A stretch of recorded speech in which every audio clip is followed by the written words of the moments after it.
Hey everyone, welcome back to the channel. Well, just over a month ago, Transport Fever 3 was officially announced by Urban Games. And now we've got some fresh updates hot off the press from a day ago. Let's not waste time, let's jump straight into what's new for you. Well, Transport Fever 3 is on track for 2026. And it's not just a sequel, it's a full-on evolution. But what exactly does that mean? Well, Joelle Daniels at Gamingbolt recently sat down with Urban Games community manager Sam Bennett to dig into the details. I've pulled together some of the highlights, the game changes, and everything you need to know, so let's dive into the meat and potatoes.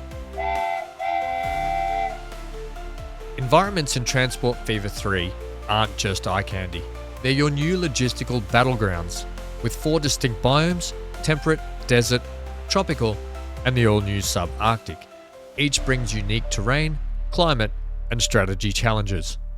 Thanks to a completely revamped terrain engine, the world behaves more like Earth. Rivers follow natural topography, erosion varies by region, and mountains are more than scenic, they're strategic hurdles. As Sam Bennett puts it, we've made sure the geography doesn't just look real, it plays real. Whether you're building through icy tundra or tropical archipelagos, the land shapes how you play. Sam also goes on to say, terrain and environments are major areas of focus in the new game. Historically, our map generator did a good job at making different environments, but there were very clear similarities between them. This came out of the map generator being engineered. For Transport Fever 3, we made a philosophical change here, and that's a recurring theme. Changing the way we've thought about the systems in the game. Instead of map generation being led by the engineering team, it's been reworked by our designers. So what does this mean?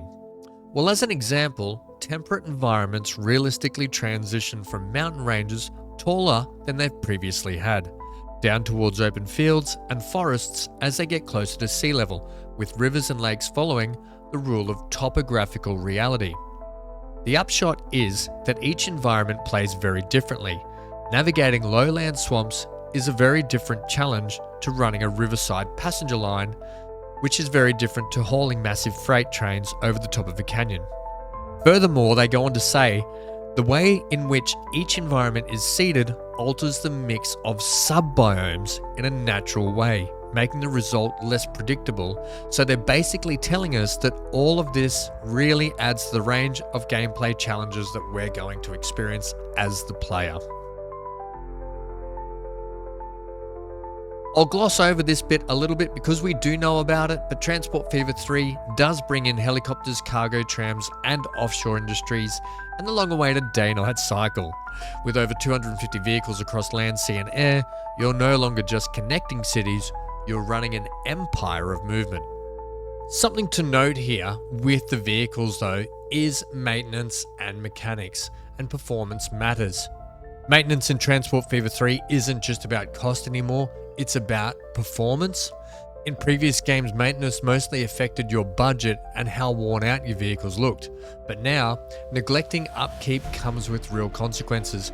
Poorly maintained vehicles will suffer performance penalties. Reduced capacity, slower loading times, weaker pulling power, and lower top speeds. In short, nothing good. That means placing maintenance facilities becomes a strategic decision.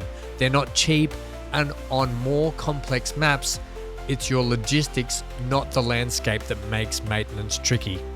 It's not that certain biomes demand more maintenance, it's that maintaining your fleet effectively in those environments becomes a whole new challenge. So that's something really exciting and really something I'm looking forward to as a different challenge that we haven't had before. I'd love to hear your thoughts in the comment section down below about that.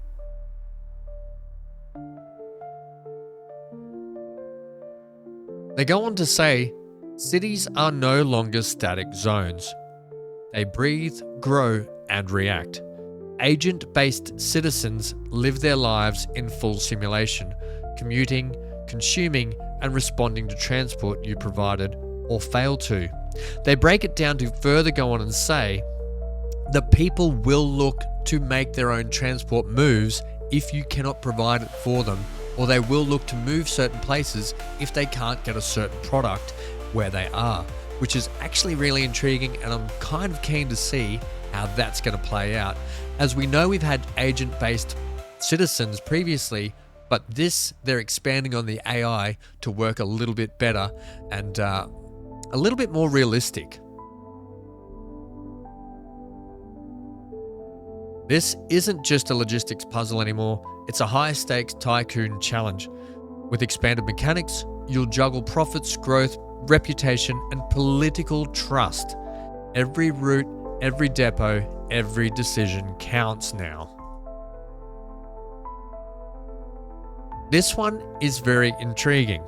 Industries are now dynamic and reactive. Supply chains evolve based on your network, performance, and market conditions. With new industries types like offshore drilling and complex manufacturing, the economy is no longer static, it's alive, and it's watching how you build. This one I'm excited to find out more about and can't wait to see how it differs from the previous iterations that we already have.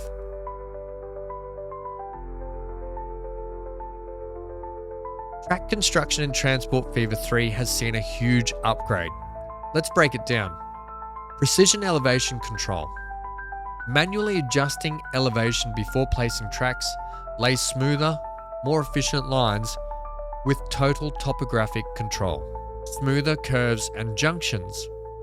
Curves feel natural, junctions snap cleanly, and the whole process is more intuitive, less frustration and more flowing.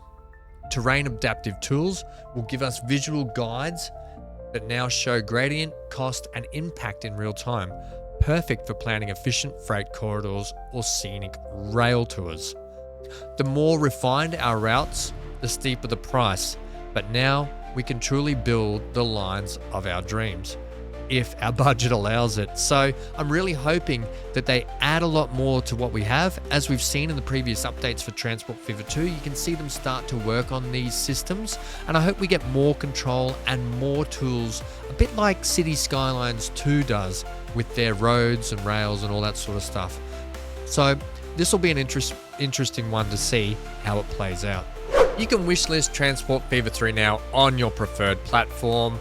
The link to the article is in the description down below, and I'd love to hear your thoughts and opinions in the comments section, so let's get that conversation rolling too.